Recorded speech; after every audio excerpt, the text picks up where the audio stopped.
2002 में मैं जियो आ गया था और 2023 तक जो है मैं जियो में रहा और अब मैं प्रिंट और इलेक्ट्रॉनिक मीडिया से गुजर कर अब मैं डिजिटल मीडिया में जो है वो कदम रख चुका हूँ और अपने डिजिटल पे प्रोग्राम कर रहा हूँ जो आप भी देखते हैं, FIR विद फ़हीम सिद्दीकी। अच्छा फ़हीम भाई, जब मैं आपके बारे में रिसर्च कर रहा था तो पता चला कि जियो न्यूज़ आपने छोड़ा नहीं बल्कि आपको निकाला गया है। इसकी क्या वजह बनी? इतना लंबा आपने 2 दहाइयाँ इतने बड़े मीडिया हाउस को दी, इसकी क्या वजह बनी?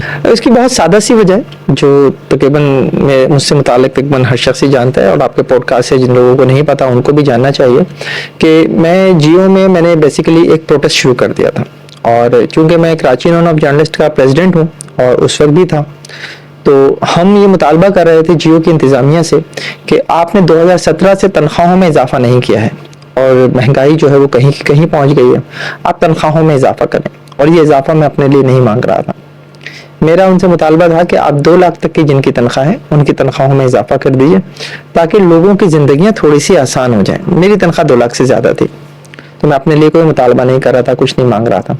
हमने उस जो हमारी एक मूवमेंट थी हमने उसको जो है वो बेसिकली एक्सटेंड कर दिया था मुल्क के दीगर शहरों में भी। हम मुजाहरे करते थे जियो के तमाम दफातर के बाहर, इस्लामाबाद में, पेशावर में, कोयटा में, कराची में, और उसमें जो है हम मुख्तलिफ जो सियासी व समाजी शख्सियात हैं उन्हें भी वहाँ पर हम बुलाते थे कि वो भी आकर हमारे लिए बात करें। ये प्रोटेस्ट जो है वो चलता रहा और इस दौरान जो इंतज़ामिया है उससे हमारे मुज़ाकरात भी होते रहे और एक वक्त ऐसा आया जब इंतज़ामिया ने कहा कि हम ये नहीं कर सकते, हमारे माली हालात हमें इसकी इजाज़त नहीं देते और उन्होंने कहा कि आप एक काम करें कि आप चले जाएँ। उन्होंने कहा नो इशू। उन्होंने मुझे एक अदर लेटर दिया टर्मिनेशन, मैं खामोशी से आ गया और उसकी वजह ये थी कि उस वक्त भी बहुत से दोस्तों ने ये कहा कि जिन लोगों के लिए आप आवाज़ उठा रहे थे उन्होंने आपका साथ नहीं दिया। आज भी कहते हैं, मैं कहता हूँ मैं किसी को मुश्किल में नहीं डालना चाहता था। जिस वक्त मेरे घर पर और मेरे घर के जियो में रहते हुए मैंने जितने घर चेंज किए उन तमाम घरों के एड्रेसेस पे जो है वो जियो ने लेटर भेजा था और जब मुझे एक जगह से ये पता चला कि मुझे ऐसा कोई लेटर रिसीव हुआ है तो मुझे कोई फर्क नहीं पड़ा उससे हुआ। मैंने कहा ठीक है, इट्स ओके, उनका राइट है, वो कर सकते हैं।